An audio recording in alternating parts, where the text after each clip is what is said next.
She didn't scream homework.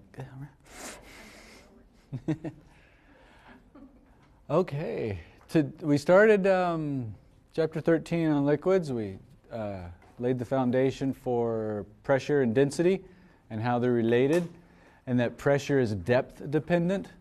Any scuba divers in here? None. Oh, there's always usually one. But you probably know that the deeper you go, you feel your ears popping or something. The pressure increases. Why? Because you have more and more fluid on top of you. It weighs something. And so you have that force acting over your area, and you get that increased pressure on top of you. So that would push in on, when you're swimming, with just ears, that would push on your eardrum. And so the pressure outside is greater than the pressure inside in your head, and you get that, ow, ow, ow.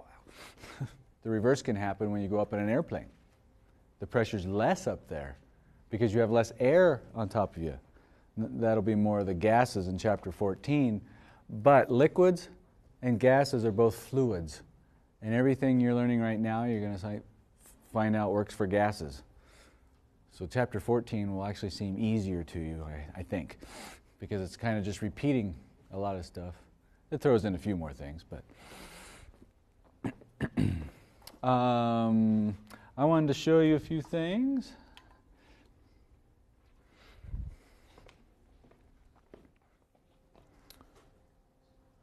Let's do that first one. There's an animation. All right.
The weight, and then the volume in here with the height gets the area. And so the density of the water, not the object, but the water it's in, the fluid it's in, gravity and height. So if you just knew how deep you were, you could figure out the pressure at the bottom. At the top it's not as great because you're not as deep. And so there's a net difference in pressure on the object. That causes the buoyant force. That pressure acting over the area is the buoyant force. Remind you that pressure is force over area. Well, if you rearrange that, force is pressure times area. So this net pressure from being at different depths acts on the object's area and creates a force to buoy it up, or it tries to. That force is dependent on the volume there, how much space it takes up, how deep one part is compared to the other. If we make it go deeper into the water, what do you expect to happen? Let's predict.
And we'll get to that today. What determines whether it sinks or floats? The answer is, well, it's forces. That tells us if something moves or not, right? If there's a net force on it, it'll move. If the net force is up, it'll rise to the top and float. If the net force is down, it'll sink. And if they're equal, what will it do? What if the net force is 0 on the object? It won't float or sink. It's what we call neutrally buoyant. And it'll just stay put right where it's at. It doesn't go up, it doesn't go down. It like floats in place, but not on the surface. Yes? How does it manage to achieve that if the pressure is always going to be slightly less on top due to the height? Yeah, it's okay. How does it achieve that? Do you see, though, with this, that there's always a difference between top and bottom? Yeah.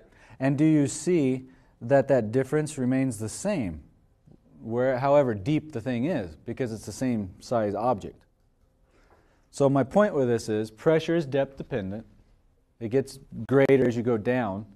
But on an object, it's always greater on the bottom than the top. And that difference creates this buoyant force.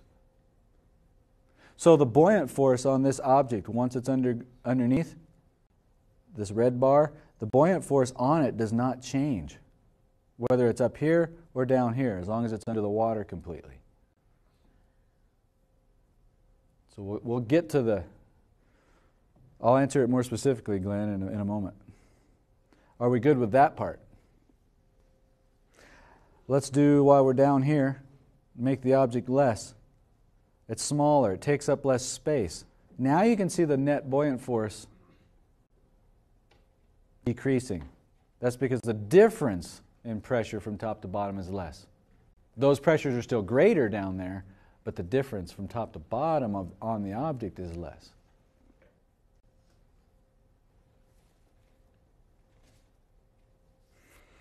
Okay. Given that, let's answer. I got 2 clicker questions to review this in last lecture.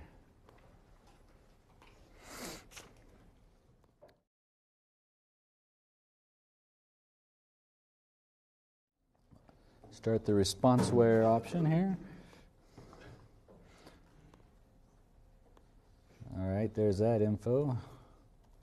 Open polling.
Over an area, that's pressure. So it's not just B either.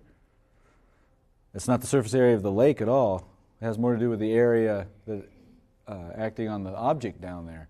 But it's the force over the area, which is pressure. And that is only depth dependent. It would change if you went to Jupiter, because that water is being accelerated down at a different rate. And it would also be different if you were in a pool of Jell-O or glycerin or maple syrup as opposed to water. So if you change the liquid in the swimming pool, you'd probably feel a different force, and the pressure would be different too. Questions? All right. How about this one?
It's going to weigh more because there's more matter, the salt, in the same amount of space.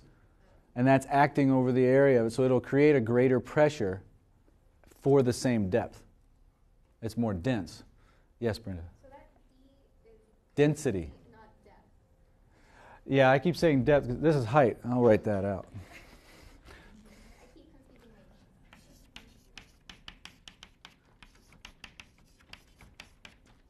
my Yeah, it's one of those.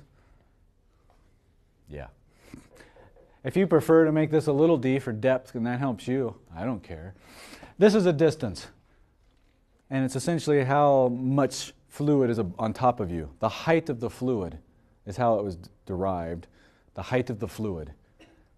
But if we're putting ourselves in the perspective of being in that position, we like to think of depth, like if we go scuba diving. We go down. How far down did we go?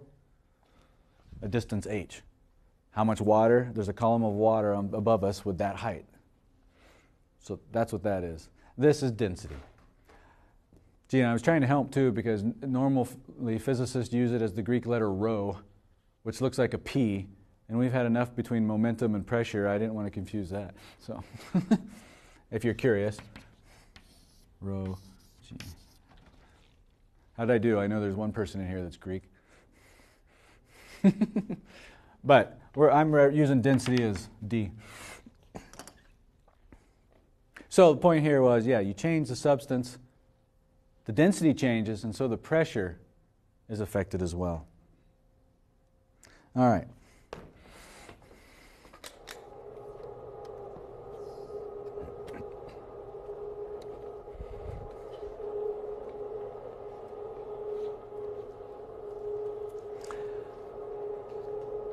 So let's learn.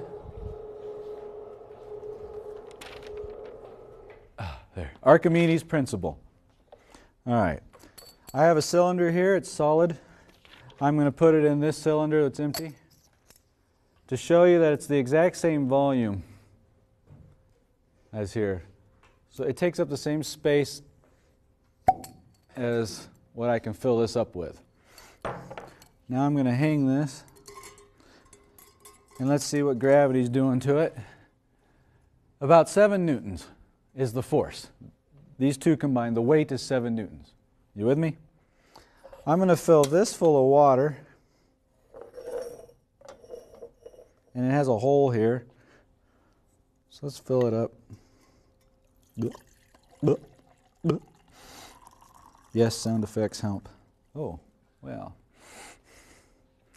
I already have those balanced, so give me 10 seconds here.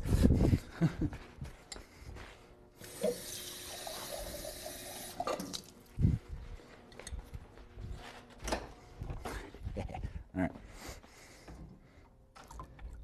So we'll go past the hole. Let some of it drain out. Speed it up. All right, so this is essentially full to the brim, like your homework question. Some of you have already asked me about it. In other words, if we put anything in here, it's going to displace some water and it'll overflow. Okay, we're empty here. So, question 1. I'm going to raise this up and submerge the cylinder. What do you think will happen to this?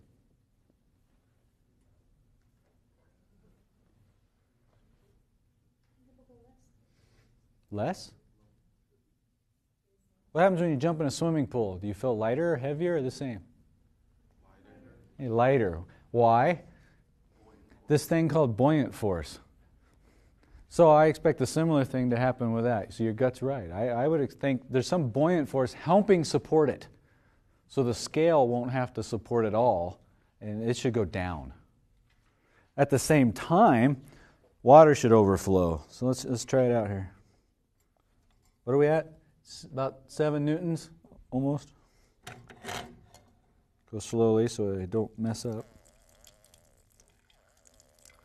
Pleasant sound. All right. Now I want to be completely submerged. There we go. But not resting on the bottom. Because I don't want the platform to be holding it up. There we go. Is it free to swing? Yeah. Maybe a little lower. And what are we at? About 5? All right, so it was just under 7, just over 5. Oh, we call that 1.5 newtons, roughly? About that far? Well, what's 1.5 newtons? I bet you can guess. What's the water displaced. Oh yeah, he's looking ahead. That's the weight of the water displaced. You think so? Let's find out. It displaced this much. How much is this? How does this volume compare, do you think, to that cylinder? Well, we just put the whole cylinder, and it's taking up that a certain amount of space in the water. Well, where'd the water go? Right here. So this should be the same. So I'm going to pour it back into here. It should fill that up. It'll also, I'm adding weight back to the scale, so this should increase. Let's see how much it increases.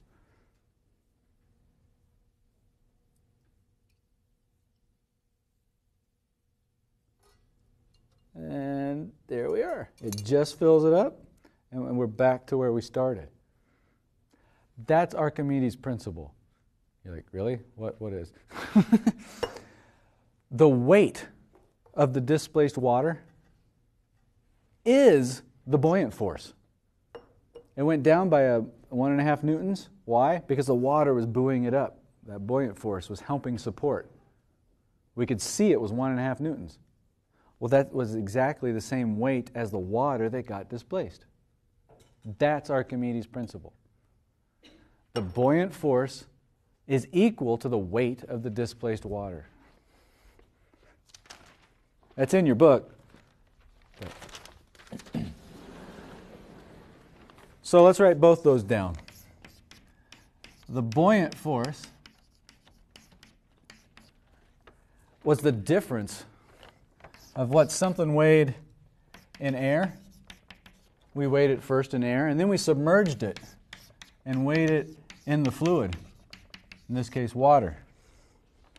That difference, that 1.5 newtons in that case, is the buoyant force. It's how much less you feel because it's helping buoy you up.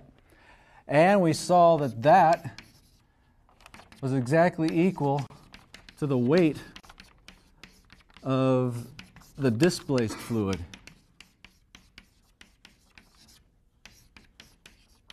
And that's Archimedes' principle. Now, we're going to write that out. We know what weight is. That's mg. Right?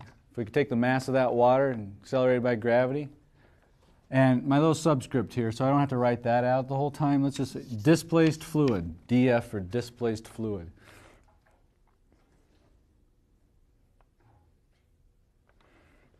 And with fluids, it tends to make life easier if we represent the mass,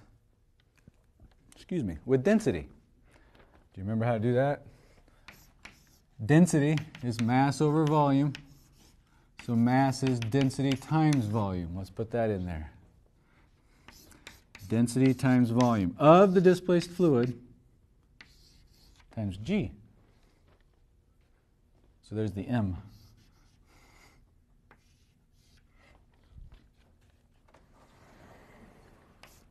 So how I remember this, buoyant force is the weight of the displaced fluid, and I remember what this leads to. We have D, the density of what?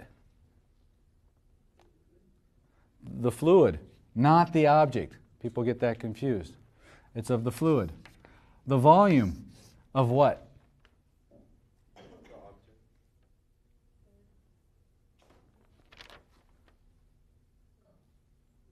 It's of the displaced fluid, technically. Now, the caveat is, in this case, the whole object's underneath.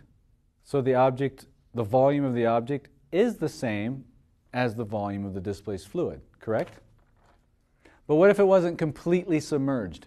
What if half of it was in the air and only half of it? It wouldn't displace its whole volume, would it?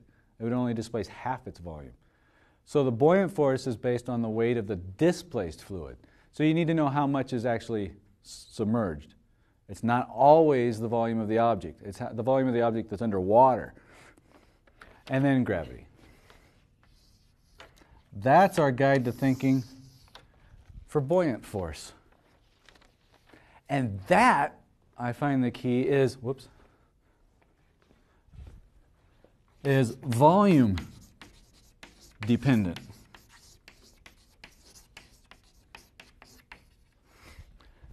So pressure is depth dependent. It doesn't care how much volume there is. You can hold back your swimming pool or the entire ocean. If you're 100 meters under the water, you're going to feel the same pressure whether you're in the ocean or a swimming pool. It's depth dependent. Buoyant force doesn't care how deep you are. We saw that in the animation. At the top and at the bottom, that net difference didn't change the buoyant force. It was how much space the object took up. Volume dependent. Do you remember that? Or do you want to see it again?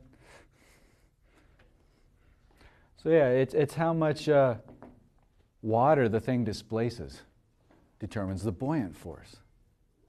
So even if something sinks, sitting at the bottom of the swimming pool, is it feeling a buoyant force?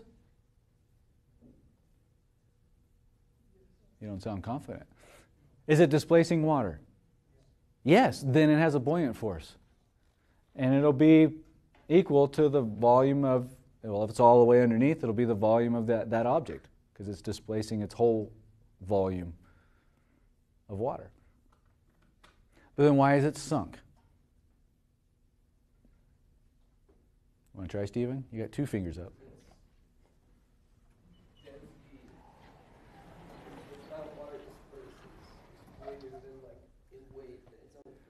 There we go. We have to compare that force to its weight. We've got to compare forces to forces, apples to apples. And we're back to this. Here's the object. It has its weight, mg down. If there's a buoyant force on it, which is dvg. The way I've drawn it, what's the net force on it?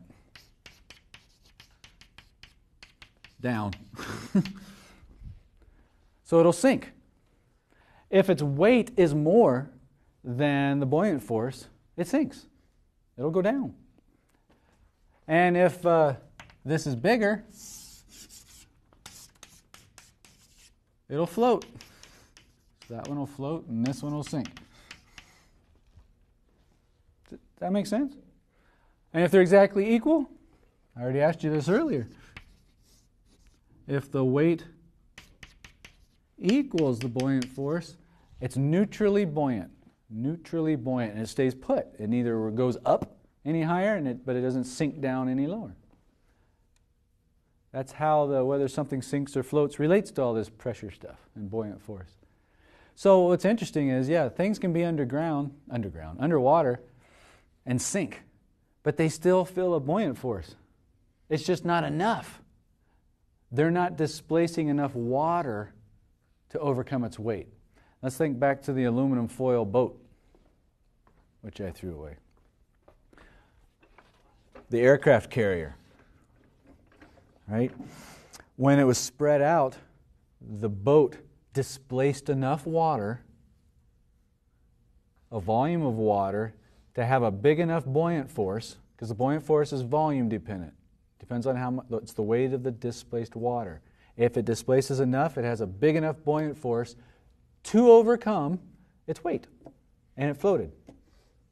But as I smushed it more and more and more, increasing its density, at some point it did not take up enough space. It could not displace enough water to have a large enough buoyant force to overcome its weight, and it sunk. It's just that interplay between forces, whether it goes up or down. Are you with me?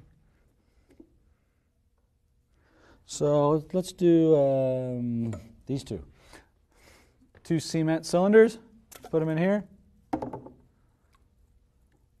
One sinks and one floats. So you automatically know lots of things. Let's see. What can I ask you? Who's feeling the larger buoyant force?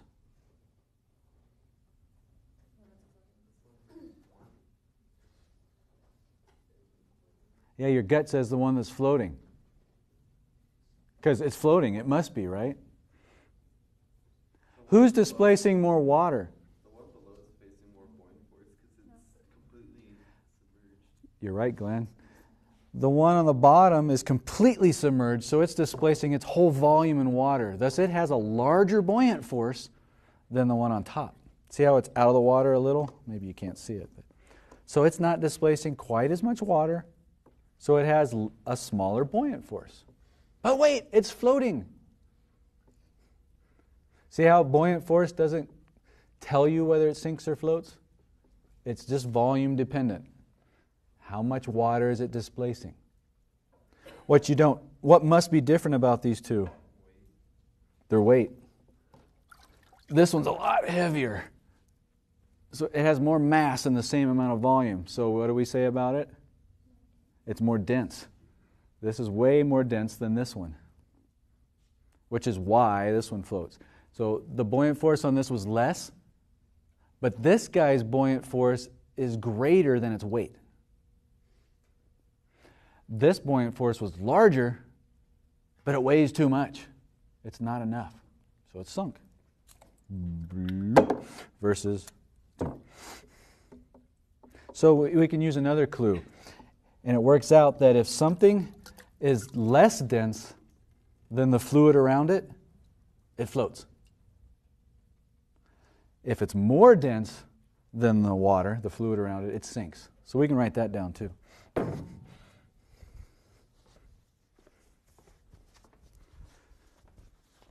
Wet chalk doesn't work well, so yeah.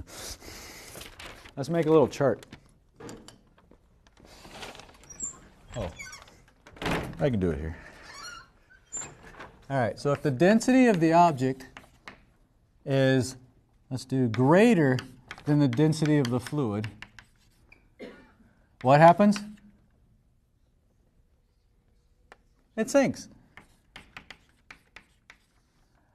That means the buoyant force compares to the weight how?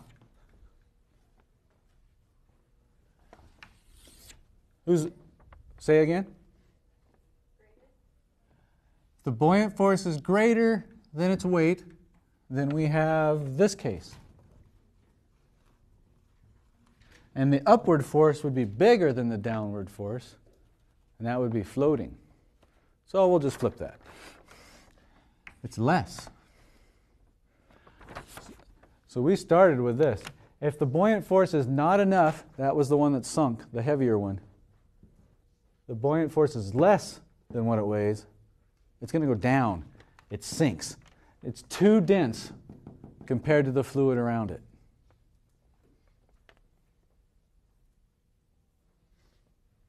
Okay.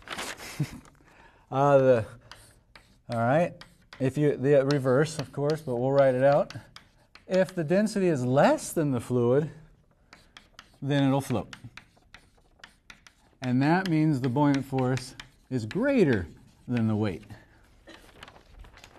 And the other one, if they're equal,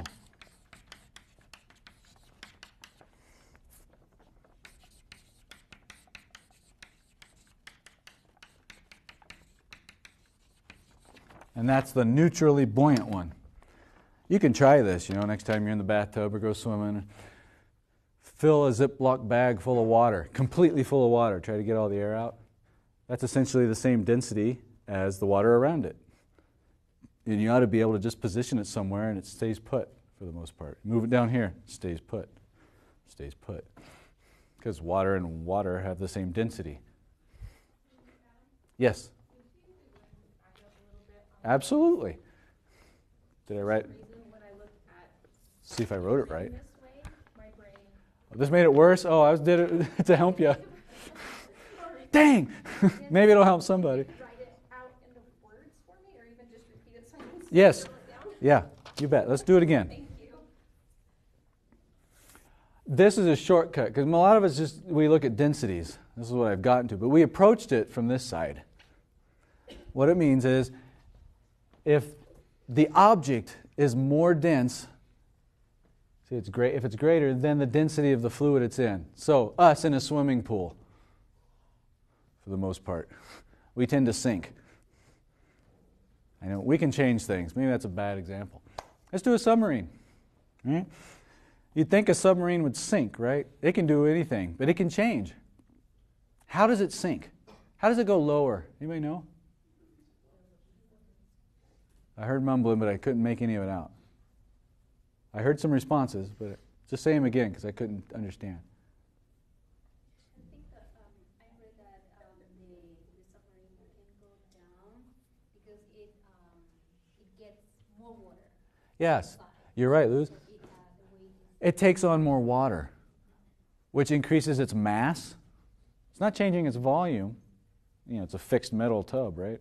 But if you take on more water, you're putting more mass in there, and what happens to the density of the submarine as a whole? It increases because you've got more mass. And if that density becomes greater than the ocean, it sinks. That now means that it is not displacing enough water. Thus, the buoyant force on it is not sufficient, is not larger than its weight. It weighs too much and it goes down. There's still a buoyant force, it's still displacing water, it's just not enough for how heavy it is. Thus, it's more dense than the water and it sinks. The reverse. So to float, it needs to become less dense than the ocean. How does it do that? Well, it gets rid of some of the water.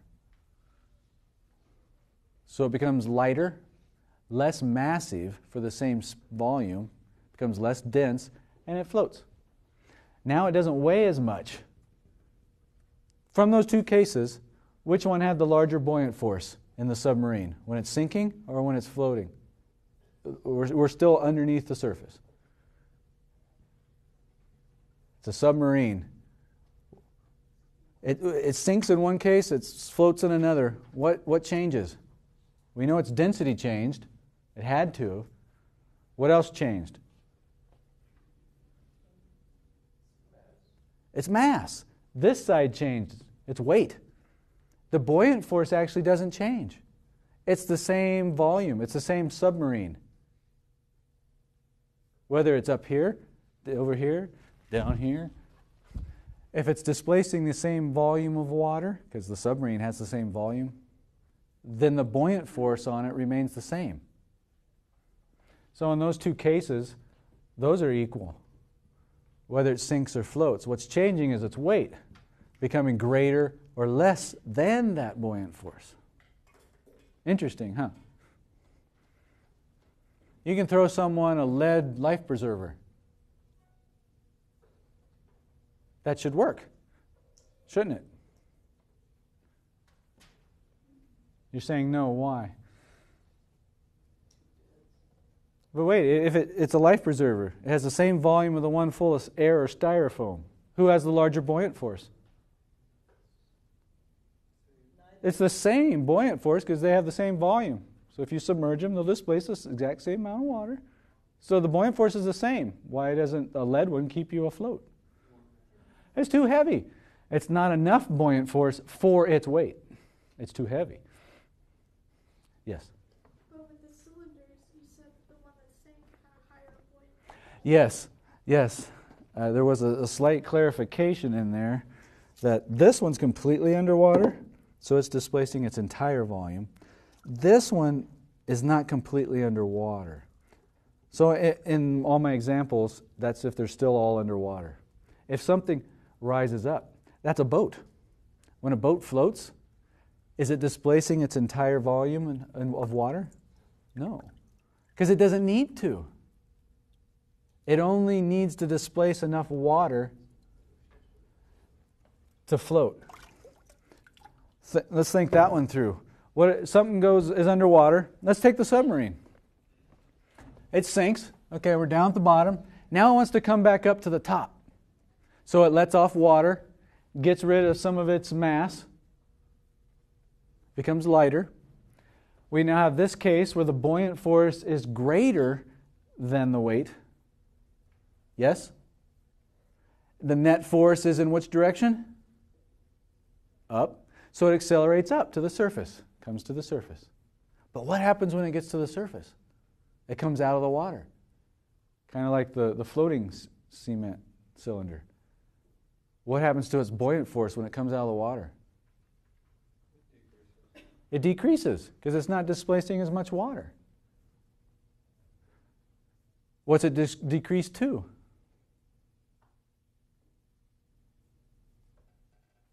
As you think about that, if it stayed large, what would happen to the ship? You have a buoyant force up and its weight down, and if this is always bigger than this, it should just start flying out of the water.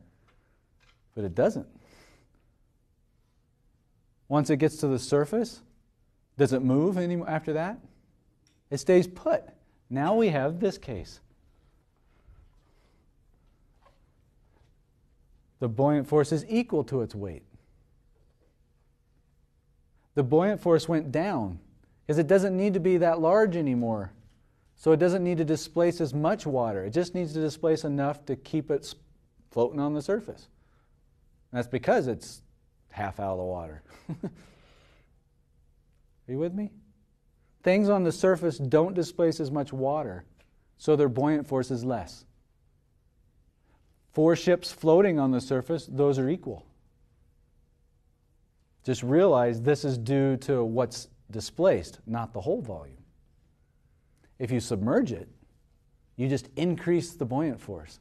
Now, let's do that with a balloon. I can do that.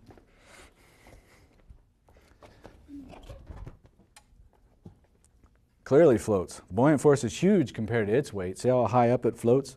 It barely displaces anything. The buoyant force is wussy. Well, that's because the weight's wussy. But they're equal right now. Do you see that? You don't have to do this. You can do it through me. You push on this. It's hard to push a balloon completely underwater. What happened to the buoyant force? Increased a lot, and I can feel that. What's the balloon trying to do? Yeah, come up. Because that buoyant force is huge compared to its little weight. So sure, it accelerates up. But once it comes out of the water, it displaces less fluid. The buoyant force goes down, and now it just floats on the top. It only needs to displace that much. Yeah? Could we go over that pre-lecture question about like if you're in salt water versus regular water? Yeah. Say you're in a ship, and you're floating along.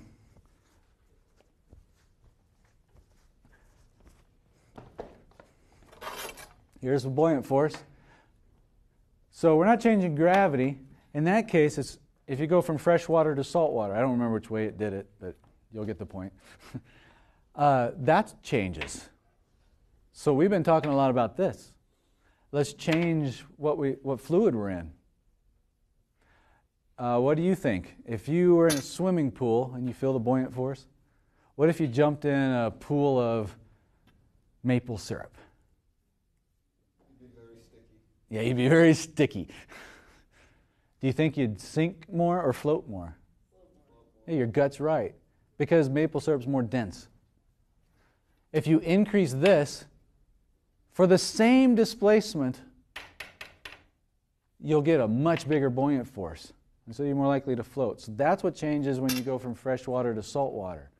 If you're in fresh water and you're displacing a certain volume and you cruise in and transition to salt water, you're displacing a lot. To keep yourself floating, you're displacing just enough to be on the top and float, right? So they're equal. How much do you displace? That much based on the density of the fluid. Now you just change the fluid around you. Salt water, it's more dense. This number goes up. So what happens to the volume needed to displace? It goes down. You don't need to displace as much salt water to have the same buoyant force to keep you floating on the surface once you're at the surface. So you'd actually rise up a little in the water. The buoyant force would remain the same. Let's say the ship weighs, 10,000 newtons. Well, when you go from freshwater to saltwater, do you change the ship? Did you change its mass? Did you change its volume? Did you change its weight? It's the same ship. So it's still 10,000 newtons. So if you're going to stay on the top, then you need a buoyant force of 10,000 newtons, whether you're in freshwater or saltwater. And there's two ways to do that. Well, three technically. You can change the fluid you're floating in. You can sink down lower and increase your buoyant force because you're displacing more. Or go to Jupiter, where gravity's bigger. That would increase your buoyant force too, with everything else the same. But that's the interplay. Pressure is depth dependent, how deep you're at. But it doesn't care how much water, volume of water. But the buoyant force doesn't care how deep you are. It cares how much water is being displaced, the volume. And that's just a force. So you play this net force game to decide whether it sinks or floats. Who's bigger? If that's bigger, it goes up. If this is bigger, it goes down. And if they're equal, it stays put. And how does that relate to density? Works out like this. If the object's more dense, it sinks. Less dense, it floats. If it's the same density, it stays put.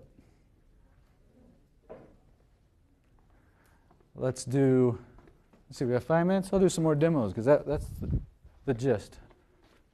My paper. Did I forget anything I wanted to say? Oh, let me throw this in.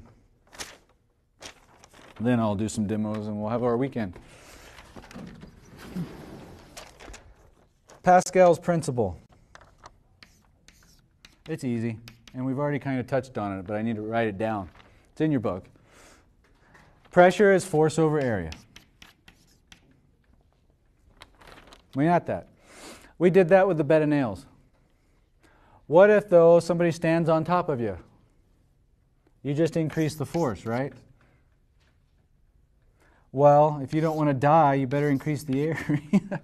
At some point, if the force gets large enough, you're increasing the pressure. But if you increase them together, you can maintain the same pressure. So get more nails, and you can hold up more weight just fine. This essentially sums up Pascal's principle. It's stated in your book, I'll do it officially. A change in pressure at any point in an enclosed fluid at rest is transmitted undiminished to all points in the fluid. Again, what's that mean? That means if you got this fluid of water contained and it's not moving, we'll deal with moving fluids next chapter, and you push over here, the pressure is equally transmitted everywhere. Now I can do this demo. I got 3 holes in here. Doink, doink, doink. Where do you think the pressure is the greatest? At the bottom. And which direction does it act? This way, this way. Well, in all directions, depending on what you're at. But right here at the hole, it's pushing on it, perpendicular to it. So which way will the water shoot out? Perpendicular. And if the pressure is greater here, what do you expect this water stream to do compared to this water stream? Let's do it. Here, we'll try it sideways so you can see. Ready? Yeah, the bottom shoots out further because it's feeling a greater pressure. And as this height changes, the pressure decreases here, doesn't it? Because there's less and less fluid pushing on it. And you can see them shoot out not as far. That one, whoop, it just passed that hole. And then we come down to this one. And you see it's not shooting out quite as far. Not as far. But that pressure is transmitted against all the walls, perpendicular to it. Since there's a hole here, it shoots out that one, perpendicular to it, based on how much is above it. That's the pressure. Let's do another one. What do you think will happen? These are balanced. What if I put the ball in this one? What will happen? Yeah, it goes down. Thought it was a trick question, didn't you? Look at it now. The ball is displacing a little bit of water. So the water's pushing up on the ball, right? And we call that a buoyant force. Yeah, if the water's pushing on the ball. Remember Newton's third law? What else happens? The ball pushes back on the water. And the water pushes on the scale, and it goes down. What if, though, it's attached? This is helping hold it up. And I lower this. What will happen? It'll go down, but this is helping hold the ball up. Very good. I'm still displacing water. Thus, there's a buoyant force, and there's a reaction down on the scale. One more for the weekend. I call this one root beer float. Here's regular root beer. Here's diet. Diet floats. Regular doesn't. I'm not going to give you the reason why. You go think about that over the weekend. We'll discuss it. They're the same cans, same volume, but one's regular, one's diet, one sinks, one floats. Try to reason that through, and if you can, you're getting this. We'll discuss it Monday. Try it yourself at home. It works with Coke too. I haven't found any type that it doesn't work, regular versus diet, yet.